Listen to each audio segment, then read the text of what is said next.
Hello and welcome to the cryptocurrency news channel. Some bad news for Ethereum users and good news for Tron users or Tron investors. Um, Ethereum, Tether action on Tron has actually surpassed Tether action on Ethereum. Now that does not mean total value, but the number of transactions for Tether, Tron-based Tether, has actually surpassed the number of transactions for Ethereum-based Tether. And you know why that is? You guessed it. It's because of transactions. Tron transactions are pretty close to free. Whereas Ethereum transactions, they are very, very, very far away from free. In fact, people have told me on the chat that some of those Uniswap transactions can be anywhere from $30 to $50 per transaction. And I'm just guessing.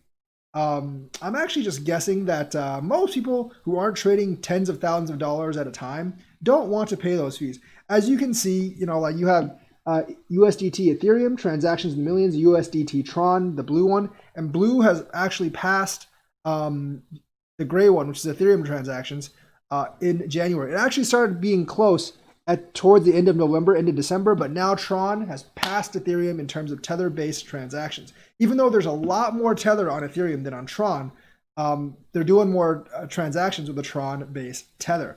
And this is not like an extremely trustworthy or credible company. This is Tron. This is like Justin Sun. Now, I actually like the project. I'm not a huge fan of Justin Sun, but I actually do like the project.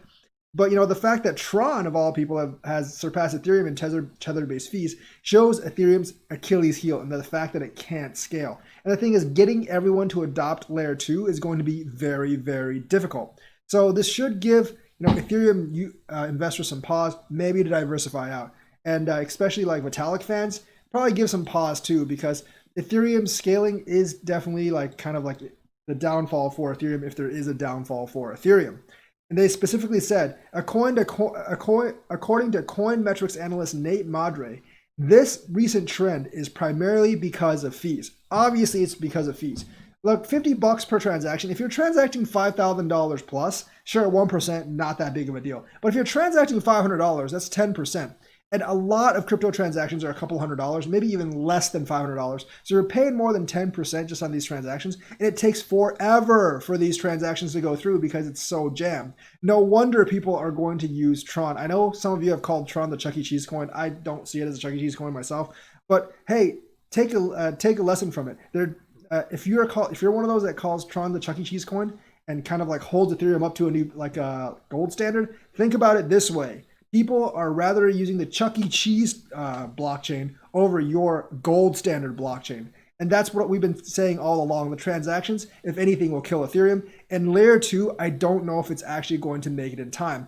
There's really no way I would use Uniswap for anything under $5,000, which means I don't really make too many $5,000 crypto transactions, $5,000 plus crypto transactions. Most of my transactions are like, $500, $1,000, something like that, if I do make transactions. So there's really no way I would actually use Uniswap or ETH-based Tether. I wouldn't use Ethereum at all right now because it's too freaking expensive. I would actually, if I wanted to use Tether, I would definitely use USDT on Tron, Solana, or one of those other things. And that's how these other networks can actually steal.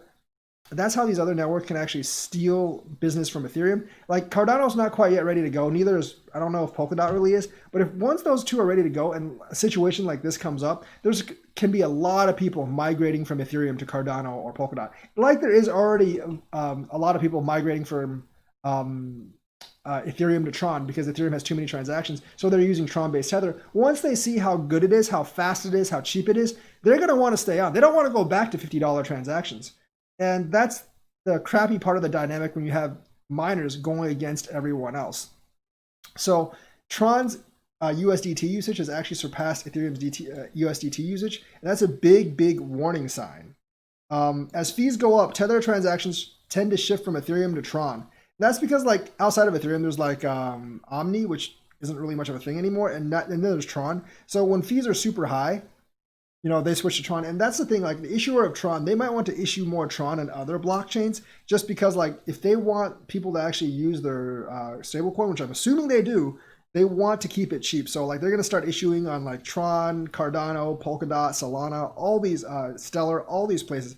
And those places are going to override Ethereum in the future because Ethereum just really can't keep up with the speed and the cost. Notably, the total value of Tether transactions on Ethereum is still larger than Tron, signaling that primarily smaller transactors are migrating. That's true. The people that are transacting tens of thousands of dollars on Ethereum are still using Ethereum, but the many people that are transacting a couple $100, they're all moving to Tron. So essentially, like, you're losing a lot of business, and when those people, like I said, when those people actually get used to Tron's fees, they'll pull other people over as well.